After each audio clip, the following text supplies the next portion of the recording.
Guys, अस्सलाम वालेकुम। आप लोग कैसे हैं? और आप सभी को रमज़ान की बहुत बहुत मुबारकबाद। और आज मैं ये ब्लॉग शुरू कर रही हूँ रात में सहरी से मैं ब्लॉग शुरू कर रही हूँ। तो यहाँ पे जब मैं ब्रश वगैरह कर रही हूँ तो यहाँ पे बजे हैं 3। वो सहरी में 3 बजे उठ गई थी, क्योंकि वैसे तो टाइम 4 साढ़े 4 बजे तक रहता है, लेकिन फिर मैंने कहा ऐसा ना हो कि मेरी आँख ना खुले।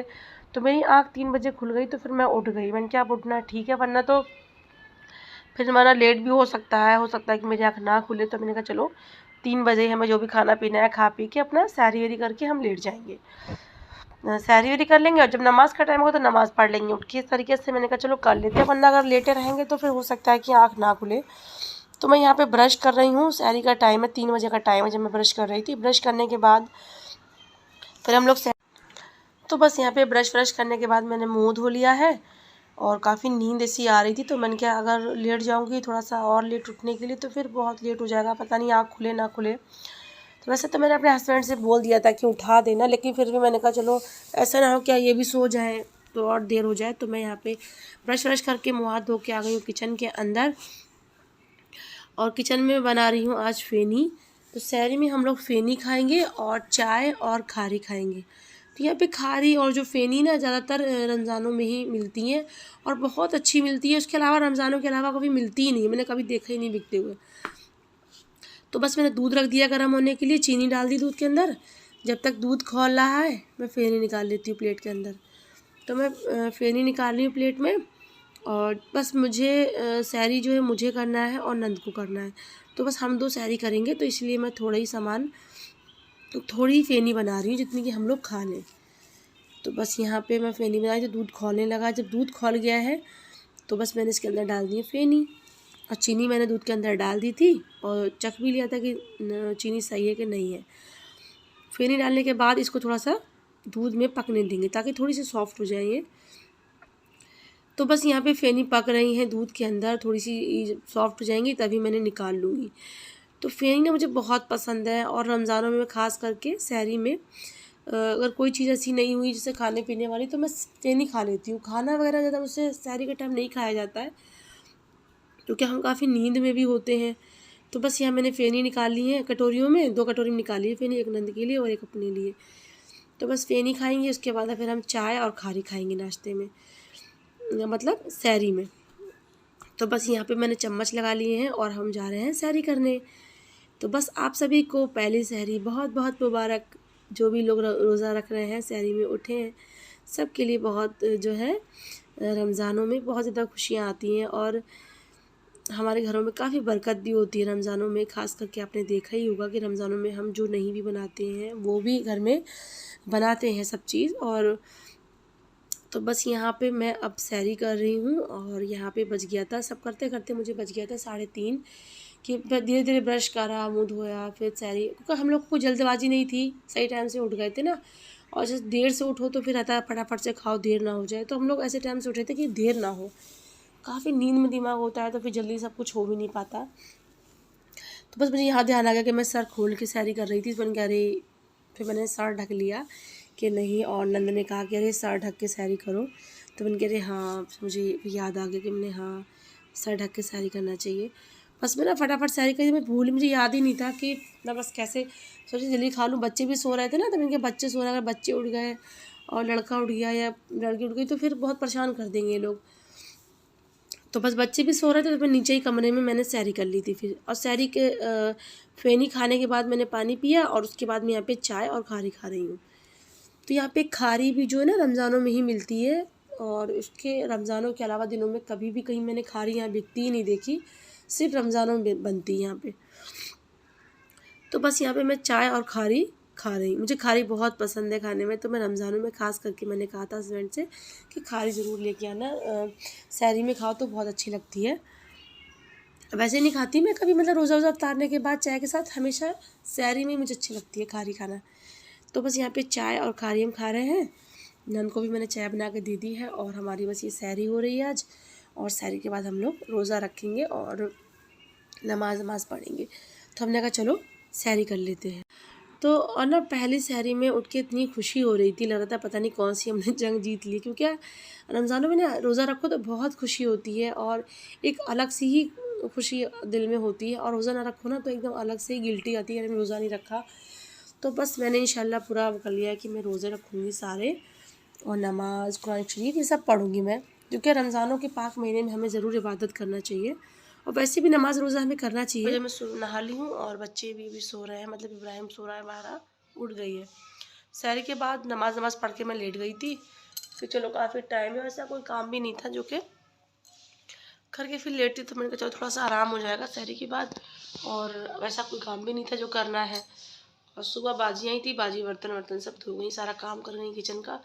तो बस अब नमाज़ पढ़नी है, और जुमे का दिन है आज, और पहला रोज़ा है, तो बस बहुत ही अच्छा दिन है। और रमज़ानों में ना बहुत बरकत होती है हम लोगों के घर में, तो इसलिए रोज़ा, नमाज, इबादत सिर्फ यही करना चाहिए।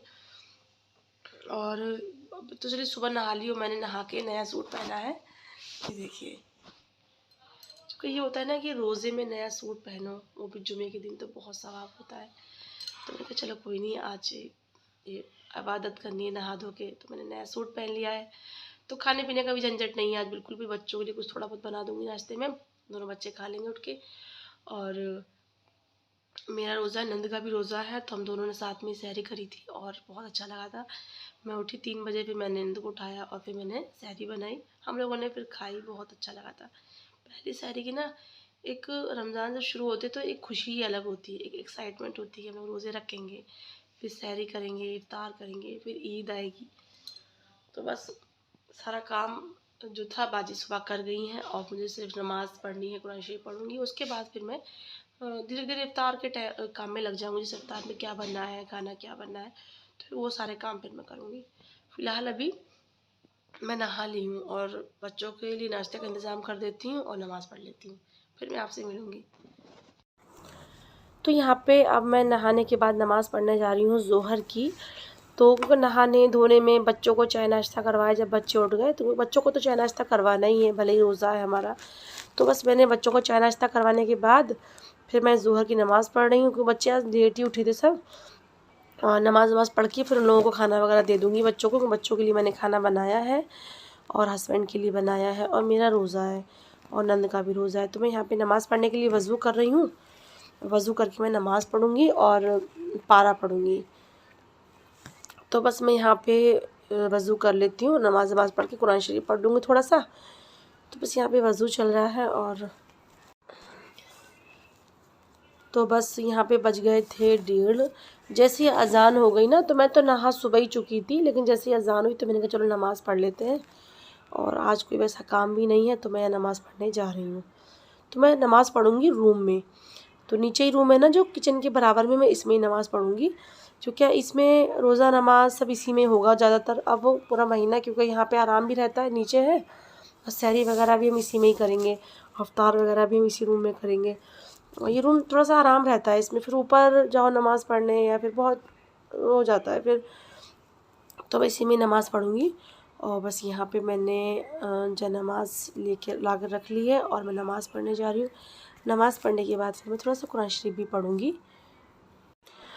तो बस यहाँ पे मैं नमाज़ बिछा के नमाज़ पढ़ रही हूँ। हस्बैंड भी यहाँ नहा धो के नमाज़ पढ़ने चले गए हैं, तो मैंने कहा चलो मैं अभी जल्दी फटाफट से नमाज़ पढ़ लेती हूँ। तो जैसे ही वो नमाज़ पढ़ने गए नहा धो के, वैसे ही मैं भी ये नमाज़ पढ़ने के लिए खड़ी हो गई अज़ान होते ही। तो मैंने कहा चलो नमाज़ फटाफट से पढ़ लेते हैं, और बच्चे भी खेल में लगे हैं, उसके बाद उन लोगों को भी देखना है खाना पीना क्या खाएंगे वो लोग, क्योंकि बच्चों का तो करना ही होता है टाइम से। और नमाज़ पढ़ के ना बड़ा सुकून मिलता है, मैंने देखा है कि आप रोज़ा नमाज़ करेंगे ना, आपको इतना सुकून मिलेगा कि सारी परेशानियाँ लगता है जैसे कि दूर हो गई इंसान की। तो रोज़ा नमाज इंसान को ज़रूर करना चाहिए, क्योंकि हमारे दिल साफ़ रहता है और हम बुराइयों से दूर रहते हैं, और बदी बुराई से बहुत दूर रहते हैं अगर रोज़ा नमाज हम करते हैं। वरना तो इंसान के अंदर एक ना एक बुराई आ ही जाती, चाहे इतना सही इंसान हो। तो रोज़ा नमाज करने से हमारी सारी जो गंदगी होती है ना, वो धुलती रहती है, और हमारा दिल एकदम पाक रहता है। तो बस बहुत ही आराम मिलता है रोज़ा नमाज करने से। तो बस मैं यहाँ पे नमाज़ पढ़ रही हूँ। नमाज़ पढ़ने के बाद फिर मैं कुरान शरीफ भी पढ़ूँगी थोड़ा सा। मैंने सोचा है कि जब तक बच्चे खेलने लगे हैं, जितना पढ़ लेते हैं, वरना बच्चों फिर बहुत दिक्कत करते हैं। तो बस यहाँ पे मैं नमाज पढ़ रही हूँ। तो यहाँ पे हस्बैंड भी चले गए हैं मस्जिद में नमाज़ पढ़ने, और जब तक वो आएंगे मैं नमाज़ भी पढ़ लूँगी, कुरान शरीफ भी पढ़ लूँगी। तो मैंने कहा चलो जब तक मैं अपना पढ़ लेती हूँ। जब वो आ जाएंगे तो वो भी थोड़ा जो नाश्ता वाश्ता करेंगे वो कर लेंगे। तो उन्होंने रोज़ा नहीं रखा है क्योंकि उनकी इस समय तबीयत ठीक नहीं रहती है फ़िलहाल कुछ। तो रोज़ा वोज़ा रख लेते हैं, उनका बीपी लो हो जाता है, तबीयत बहुत ख़राब हो जाती है उनकी। पिछली बार रोज़ा रखा था उनकी बहुत तबीयत ख़राब हो गई थी, तो इसलिए मैंने भी नहीं कहा कि तुम रोज़ा रखो, और फिर मैंने रख लिया कि चलो मैं रख लेती हूँ, कोई नहीं। और जब उनकी तबीयत ठीक होगी तो इंशाल्लाह वो भी रोज़े रखेंगे। तो उनका रोज़ तबीयत ठीक नहीं थी, तो फिर मैंने भी कहा चलो कोई दिक्कत नहीं है। अभी उनकी तबीयत बहुत ज़्यादा ख़राब भी हो जाती है, तो मैंने देखा है खुद ही कि तबीयत बहुत ख़राब हो जाती है उनकी। तो बस मैंने रख लिया हिम्मत करके, और अल्लाह ताला उनको भी हिम्मत देगा रोज़ा रखने की और उनकी भी तबीयत ठीक रहेगी। तो बस यहाँ पे मैं नमाज़ पढ़ रही, नमाज़ पढ़ने के बाद अब मैं थोड़ा सा सिपारा पढ़ूँगी। तो मैंने यहाँ दुआ मांगना शुरू कर दी नमाज़ पढ़ने के बाद कि अल्लाह ताला हमारी सब परेशानियाँ दूर करे, और जितने भी मुसलमान हैं सबकी परेशानियाँ दूर हों अल्लाह ताला, और जिनके लोगों के भी काम रुके हुए हैं सबके काम हों पूरे। क्योंकि अब बहुत लोग हैं ऐसी दुनिया में जो बहुत परेशान हैं, और बहुत तो सबकी अल्लाह ताला परेशानियाँ दूर करे, और हमारी भी सबके तोफ़ैल में परेशानियाँ दूर करे, और हमारे बच्चे ठीक रहें, और हमारे आदमी जो है वो भी ठीक रहे। तो बस यहाँ पे हम यही सब दुआ करके अब मैं सिपारा पढ़ने बैठ गई हूँ। मैंने कहा चलो पारा पढ़ लेते हैं, जब तक थोड़ा बहुत जितना भी होगा, जब तक बच्चे नहीं डिस्टर्ब कर रहे थे। मैंने कहा चलो सिपारा पढ़ लेते हैं, और मैं रोज़ थोड़ा थोड़ा सिपारा पढ़ूँगी, मैंने सोचा है इंशाल्लाह। तो बस ये मैं सिपारा पढ़ रही थी, और जब तक सिपारा पारा मैंने पढ़ा, जब तक मेरे हस्बैंड भी नमाज़ पढ़ के आ गए थे बस। तो सिपारा पारा पढ़ने के बाद वो हस्बैंड भी आ गए थे। उसके बाद फिर यहाँ पे लाइट चली गई थी, तो यहाँ पे लाइट चली गई थी, तो यहाँ पे लाइटिंग भी कुछ कम लग रही होगी आपको। तो यहाँ पे लाइट जैसे ही चली गई तो यहाँ दूसरा बल्ब जो था इन्वर्टर वाला वो जल गया था, पर लाइटिंग थोड़ी सी कम हो गई थी। सिपारा पारा पढ़ने के बाद फिर मैं यहाँ पे उठ गई हूँ, और अब मैं जाके देखती हूँ कि यहाँ पे इब्राहिम भी नीचे आ गए हैं, ऊपर खेल रहे थे तो ये भी आ गए हैं और बैठे हैं कि मम्मा कुछ खाना वगैरह दो। इन्हें लगी थी भूख, तो हमने कहा चलो इन्हें खाना वगैरह दे देते हैं। तो ये माहिरा है और ये है इब्राहिम, तो इनको खाना वाना दे देते हैं। उसके बाद फिर मैं शाम के काम में लग जाऊंगी इफ्तार में, क्योंकि मुझे लेटना नहीं है, मैं इफ्तार बनाने में लग जाऊंगी। इफ्तारी में काफ़ी टाइम लगता है और काफ़ी सारी चीज़ें आज हम बनाएंगे, पहला रोज़ा है। तो मैं बनाने सबसे पहले मैं चीनी भिगो रही हूँ शरबत के लिए, क्योंकि शरबत सभी लोग पीते हैं 1-1 गिलास। तो मैंने यहाँ पे चीनी जो है काफ़ी सारी चीनी भिगोई है। सभी लोग 1-1 गिलास 2-2 गिलास शरबत तो होता ही है, पिया ही जाता है। सबसे पहले मैं चीनी भिगो देती हूँ। चीनी मैंने 2-3 गिलास पानी डालने के बाद सबसे पहले मैंने खूब ढेर सारी चीनी दी है भिगो, कम से कम 3 गिलास पानी मैंने इसके अंदर डाल दिया है। और अभी तो पानी मैं बाद में और ऐड कर लूँगी, फिलहाल मैंने चीनी भिगो दी ताकि चीनी जल्दी से पिघल जाए। जब तक मैंने यहाँ पालक वगैरह मैं पकौड़ी के लिए तोड़ लेती हूँ। पूरे पूरे पत्तों की मैं पकौड़ी बनाऊँगी, काट के नहीं बनाऊँगी बारीक बारीक। तो आधी पालक की मैं पकौड़ी बना लूँगी और आधी पालक को बारीक काट लूँगी बेसन की और पालक की रोटी बनाने के लिए। तो बेसन की पालक की रोटी की मैं रेसिपी इसमें शेयर करूँगी ब्लॉग में। तो ये ना जो रोटी होती है ना, ये हमारे सबको बहुत पसंद है और सब लोग बहुत शौक़ से खाते हैं। मेरे यहाँ मेरे हस्बैंड भी और देवर भी बहुत शौक़ से खाते हैं रोटी और चटनी, प्याज की चटनी और ये पालक की बेसन की रोटी और घी लगा के बहुत अच्छी लगती है खाने में। तो बस मैं वो रोटी की बनाऊंगी और पकौड़ी बनाऊंगी। पकौड़ी मैं आलू की बनाऊंगी, पालक की बनाऊंगी, बैगन की बनाऊंगी और प्याज की पकौड़ी बनेंगी। ये सब पकौड़ियाँ बनेंगी और रोटी बनेगी बेसन। तो बस यहाँ पे मैं पकौड़े बनाने के लिए पालक के जो पत्ते हैं वो पूरे पूरे मतलब लूँगी। पूरे पूरे पत्तों की मैं पालक के पकौड़े बनाती हूँ, मतलब काट के नहीं बनाती हूँ। काट के बनाओ तो फिर वो बात नहीं आती, अजीब ही लगने लगती है और टेस्ट ख़राब हो जाता है उनका। तो मैं पूरे पूरे पत्ते ले लूँगी पालक के लिए। आधी पालक में पकौड़े बनाऊँगी और आधी पालक को मैं बारीक बारीक काट के पालक के और बेसन की रोटी बनाऊँगी। तो मैंने पालक के जो जड़ें हैं वो हटा दी हैं और यहाँ पे मैं बारीक बारीक काट रही हूँ पालक की और बेसन की रोटी के लिए। तो इसमें जो पालक है ना वो खूब बारीक बारीक कटी होना चाहिए, तभी रोटी सही से बन पाती है। अगर ये मोटी मोटी कटी होगी तो फिर रोटी सही से बिल नहीं पाती है, रोटी फिर टूटती है। तो यहाँ पे मैं बारीक बारीक पालक काट रही हूँ और बेसन और थोड़ा सा आटा मिला के और पालक मिला के थोड़ी सी कटी हुई प्याज और 2-3 हरी मिर्चें काट के मिला के आटा लगा लूँगी उसका फिर मैं। तो बस ये पालक काट के इसको फिर मैं साफ़ करके धो लूँगी। तो बस फिर यहाँ पे मैंने पालक वगैरह काटने के बाद पालक को मैं साफ़ करके धो लूँगी और फिर मैं बैंगन भी काट लूँगी पकौड़ी के लिए, क्योंकि मैं आलू पालक बैंगन तीनों चीज़ों की पकौड़ियाँ बनाऊँगी और थोड़ी सी प्याज की पकौड़ी भी बनाऊँगी। तो सभी चीज़ों को मैंने थोड़ा थोड़ा काट लिया है और अब मैं यहाँ पे बैंगन काट लूँगी। तो बैंगन के लंबे लंबे पीस इस तरीके से मैं कट कर लूँगी। तो बैंगन की जो पकौड़ियाँ होती हैं ना, मुझे बहुत पसंद है, वो बहुत अच्छी होती हैं। खाने में उनका टेस्ट कुछ अलग ही रहता है, मतलब पकौड़ियों में अगर बैंगन की पकौड़ी ना हो तो फिर बात ही नहीं आती पकौड़ी वाली। तो बस यहाँ पे 3-4 तरह की पकौड़ियाँ बन रही हैं। इसके अलावा बेसन की रोटी चटनी घी लगा के खाई जाएगी। अफ्तार में मैं रोटी चटनी भी रख लूँगी, जिससे खाना खाना होगा खाना खा लेगा। और फ्रूट वगैरह भी काट लिए जाएंगे, फ्रूट है तो जो भी जैसे जो खाना होगा बस वो चीज़ खा ली जाएगी। थोड़े बहुत समोसे वमोसे जो है वो अफ्तार के टाइम पे बाहर से भी ले आएंगे बने बनाए, तो बहुत सामान हो जाता है माशाल्लाह। सभी चीज़ों को मैंने कट करके और जो उसकी जड़ें वड़े थी कूड़ा मैंने एक पन्नी में भर लिया है। और अब मैंने क्या करा है कि कटे हुए बैंगन, कटे हुए पालक और आलू सभी चीज़ों को मैंने एक तसले में कर लिया है।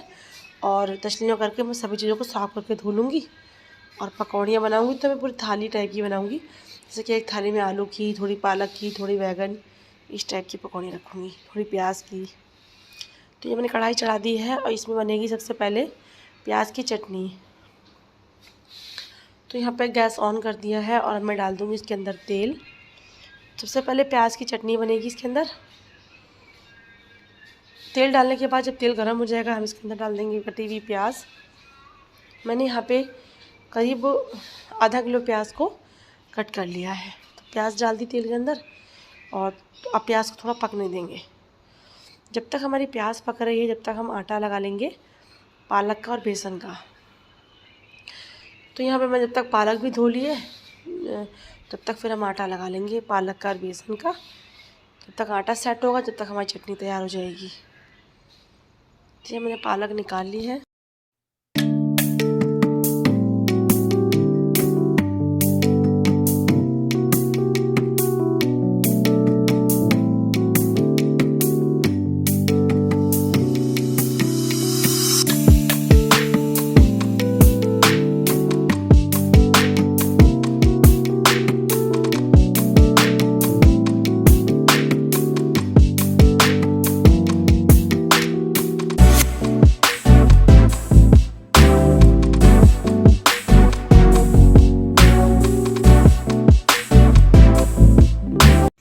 तो बस यहाँ पे मैंने तसला ले लिया है। तसले में मैं डाल लूँगी बेसन।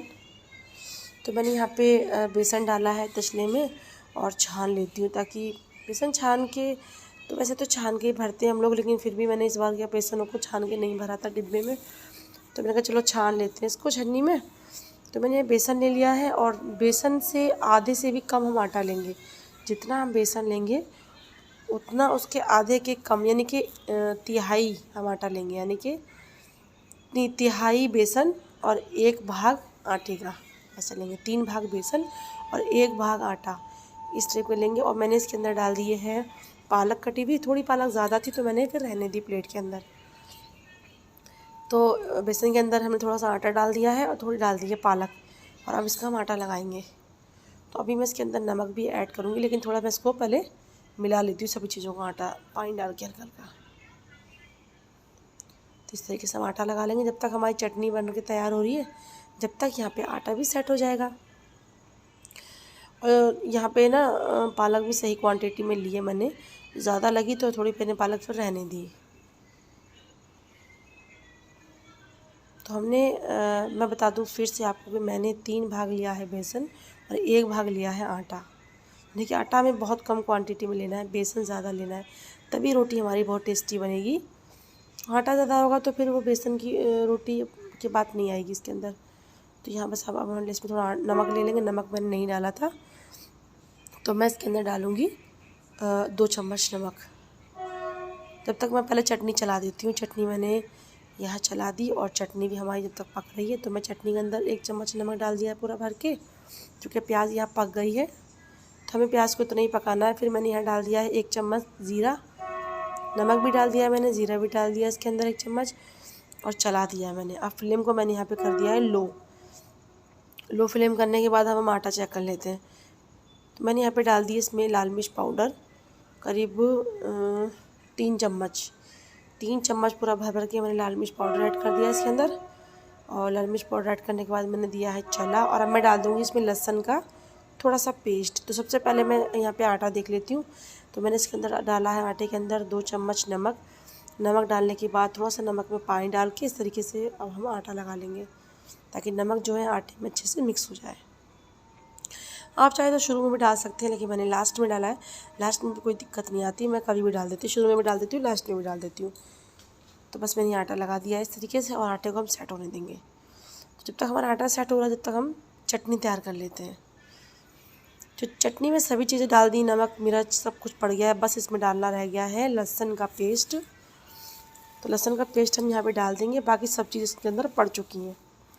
तो मैंने इसके अंदर डाल दिया करीब 2 बड़े चम्मच भर के लहसुन का पेस्ट मैंने इसके अंदर ऐड कर दिया है, पूरा 2 चम्मच। और हम यहाँ पे इसको भून लूँगी। तो मैंने करीब 5 मिनट तक इसको भूना, जब तक कि कलर इसका बिल्कुल चेंज नहीं हो गया। तो चटनी हमारी बनके तैयार हो गई है, और मैं यहाँ पे फ्लेम कर दूँगी बंद।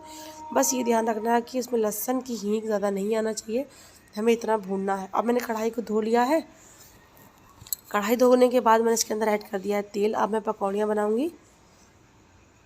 चटनी मैंने निकालने के बाद कढ़ाई को धो के साफ़ कर लिया है। अब मैं पकौड़ी बनाऊँगी। तो मैंने यहाँ पे पकौड़ा मिक्स नहीं यूज़ किया है, मैंने बेसन ही यूज़ किया है, क्योंकि मैं आपको एक दिखाती हूँ कि मैं पकौड़ा मिक्स कर नहीं बनाती हूँ, यूज़ नहीं करती हूँ। तो मैं बेसन का जो बैटर होता है वो कैसे रेडी करती हूँ, सिर्फ इसलिए मैंने नहीं यूज़ किया, वरना बेसन में सब कुछ मिक्स है, पकौड़ा मिक्स में सब कुछ मिक्स करके रखा है मैंने।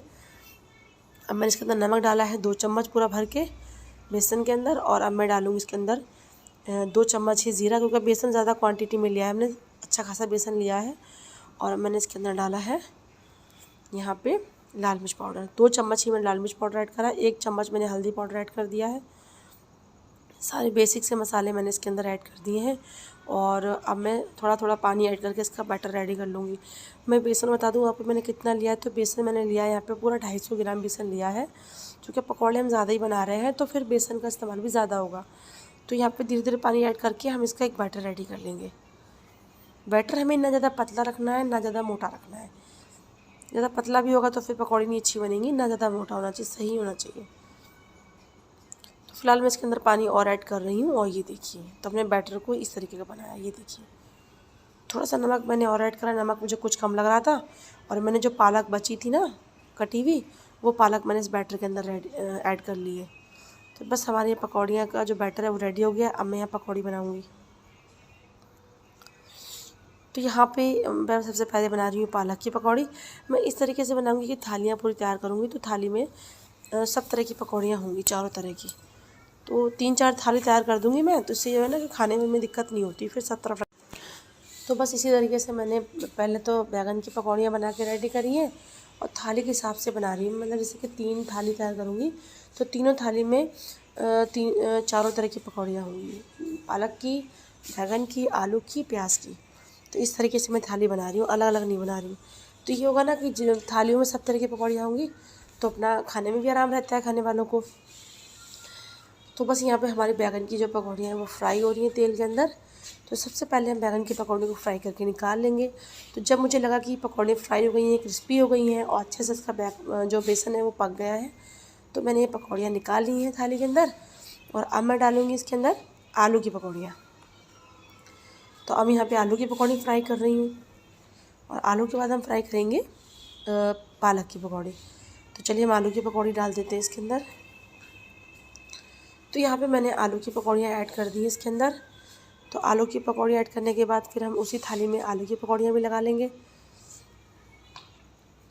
तो हम सबसे पहले आलू की पकौड़ी को अच्छे से फ्राई करेंगे, ताकि आलू जो है अंदर तक गल जाए, और ऊपर से जो बेसन है वो हल्का हल्का क्रिस्पीपन इसके अंदर आ जाए। तो यहाँ फटाफट से हमारी इफ्तार की तैयारी हो रही है, और टाइम हो गया था। सब करते करते मुझे बज गए थे 5, क्योंकि 5 बजे तक यहाँ पे पकौड़ियाँ ही बन रही थी, और रोटी बनने का भी नंबर भी नहीं आया था। तो बस यहाँ पे और यह सब फटाफट से मेरा काम चल रहा है। और ये सब करने के बाद एंड में थोड़े से पापड़ भी तल लेंगे। तो पापड़ भी कम ही बनाऊँगी, ज़्यादा नहीं बनाऊँगी, सिर्फ 1 प्लेट में पापड़ बनेंगे थोड़े से। तो बस यहाँ पे हमने आलू की पकौड़े को फ्राई कर लिया है इस तरीके से, और देखिए कितनी अच्छी फ्राई हो गई है, एकदम क्रिस्पी क्रिस्पी। तो अब इनको हम थाली में निकाल लेंगे साइड में। तो इसको भी हम साइड में निकाल लेंगे। तो ये भी गल गई हैं, और अब हम बनाएंगे पालक की पकौड़ी। तो यहाँ पर हम आलू की पकौड़ी निकाल लेते हैं, फिर हम बनाएंगे पालक की पकौड़ी। तो इस तरीके से हम थाली तैयार करेंगे, 3 थालियाँ, और लास्ट में बना लेंगे हम प्याज की पकौड़ी। प्याज की पकौड़ी में कोई वैसा काम नहीं है, सिर्फ प्याज को बारीक बारीक काटना है। उसमें 2 ही आलू हमने घिस लिए हैं प्याज में ही छोटे छोटे, और बस नमक मिर्च हल्दी वही सब चीज़ें मिला के, बेसन वेसन मिला के हमने उसका अलग बना लिया। सबसे पहले हम यहाँ पालक की पकौड़ी डालती हूँ। तो मैंने पालक ऐसे ही पूरे पूरे पत्ते इस तरीके से लपेटे हैं बेसन में, और लपेट के मैंने तेल में डाल दिए हैं। तो ये हमारे पालक की पकौड़े बन के रेडी हो जाएंगी। और ना यहाँ इतने टाइम ना मेरी हालत ऐसी हो गई थी कि फटाफट से सारा मेरा काम हो जाए, कोई भी काम नहीं रहना चाहिए। अफ्तार के टाइम तक सारा काम हो जाए, खाना भी बन जाए, अफ्तारी भी बन जाए, बस मुझे ये लग रहा था, और देर नहीं ना हो। बीच बीच में इब्राहिम भी परेशान करते जा रहे थे बहुत ज़्यादा। तो इस तरीके से हमने पालक की पकौड़े भी बना ली हैं, और पालक की पकौड़ी भी हम फ्राई करके इस तरीके से निकाल लेंगे। और लास्ट में बना लेंगे हम प्याज की पकौड़ी। प्याज की पकौड़ी में हमने सिर्फ बारीक बारीक प्याज काटी है, उसमें 2 आलू घिस लिए हैं छील के, और उसमें नमक मिर्च और थोड़ी सी हल्दी, थोड़ा सा बेसन, सब चीज़ें मिला के थोड़ा सूखा सूखा बैटर रखा है, उसको भी तल लिया है हमने। इस तरीके से हमने प्याज की पकौड़ी भी फ्राई करी हैं। तो बस यहाँ मैंने इस तरीके से थालियाँ कर ली हैं तैयार, 3 थालियाँ तैयार करी हैं, थोड़े पापड़ बनाए हैं, और अब मैं बनाऊँगी रोटी। ये सब बनाने के बाद जब सब चीज़ तैयार हो गई है, तो धीरे धीरे मैं लगाती भी जा रही हूँ अफ्तारी। जो क्या स्लिप पे ना इतनी भी जगह नहीं बची थी कि वहाँ पे और चीज़ें बना बना के रखी जाए, क्योंकि पकौड़ियाँ भी बनी, थालियों में अलग अलग पकौड़ियाँ लगाई गई थी, फिर शरबत का सामान भी था, अभी बहुत सारा सामान था माशाल्लाह। तो मैंने कहा चलो फटाफट से हम अफ्तारी जो है बनाते जाके बना बना के लगाते जाएंगे दस्तरखान पे। इससे क्या हुआ, स्लिप पे जगह भी हो जाएगी और हमारा सारा काम भी हो जाएगा। तो मैंने थालियाँ लगा दी हैं और गिलास रख दिए हैं शरबत के, और बाकी के सामान जो बनते जाएंगे मैं सब यहाँ पे लगाती जाऊँगी अब। तो बस यहाँ पे मैंने फटाफट से बनाई है बेसन की रोटी। तो मैंने पहले पेड़े बना लिए हैं, और फिर मैं बेल की रोटी यहाँ तैयार करती जा रही हूँ। तो क्या सारा सामान लग गया था, वाली रोटी नहीं लगी थी दस्तरखान पे। तो हमने कहा चलो दस्तरखान पे रोटी और चटनी भी लगा रख देते हैं। रोटी बना के रोटी के ऊपर मैं घी लगा दूँगी, और घी लगा के साथ में रख दूँगी चटनी। तो रोटी और चटनी हमारे यहाँ ना सबको बहुत पसंद है, सब लोग बहुत शौक़ से खाते हैं। तो दस्तरखान पे अगर जब हमारी बनती है ना, तो फिर दस्तरखान पे मैं रख देती हूँ। वैसे भी जो भी चीज़ें हम बनाते हैं बहुत बरकत होती है, सब चीज़ें हमें दस्तरखान पे रखना चाहिए। तो बस यहाँ पे हमारी रोटी फटाफट से बन गई है, और इस तरीके से मैंने करीब बनाई थी 5-6 रोटियाँ, और घी लगा के, और साथ में रखी थी मैंने प्याज की चटनी।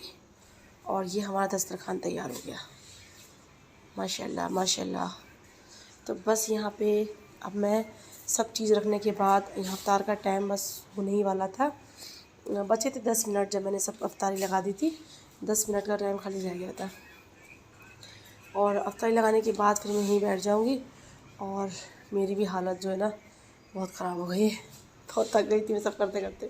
लेकिन कोई दिक्कत नहीं, मुझे बहुत खुशी थी, तो मुझे थकन भी नहीं महसूस हो रही थी। तो सारा काम हो गया मेरा, और मैं अब यहाँ पे बैठ जाऊँगी, और बैठने के बाद फिर हम करेंगे अफ्तारी, और मैं अफ्तार के बाद आपसे मिलूँगी। और अफ्तार के बाद हम आपसे मिलेंगे। और चलिए फिर मैं अफ्तार कर लेती हूँ। और यहाँ पे हस्बैंड और सब लोग भी आ गए थे अफ्तार करने के लिए। तो बस यहाँ पे हमारा अफ्तार, बस यहाँ पे हमने अफ्तारी कर ली है। और मेरी ना तबीयत बिल्कुल डाउन हो गई थी अफ्तार करने के बाद। मैं थोड़ी देर लेट गई थी, मेरी तबीयत अजीब से ना बीपी लो ऐसा हो गया था, बहुत ज़्यादा गर्मी लग रही थी, पंखा वंखा चलाया और चाय वगैरह पी, तो कुछ तबीयत सही हो गई। मुझे ना खाने पीने की बिल्कुल भी तलब नहीं थी, भूख नहीं थी, बस जैसे कमज़ोरी सी होती ना, वो बहुत लग रही थी। और तो चलिए मेरा इफ्तार का सारा काम हो गया है, और अब मैं लेटने की तैयारी करूँगी। तो बस लेटूँगी मैं। और अभी इब्राहिम और इनके अब्बा गए हैं, इब्राहिम और उनके अब्बा गए हैं मस्जिद में।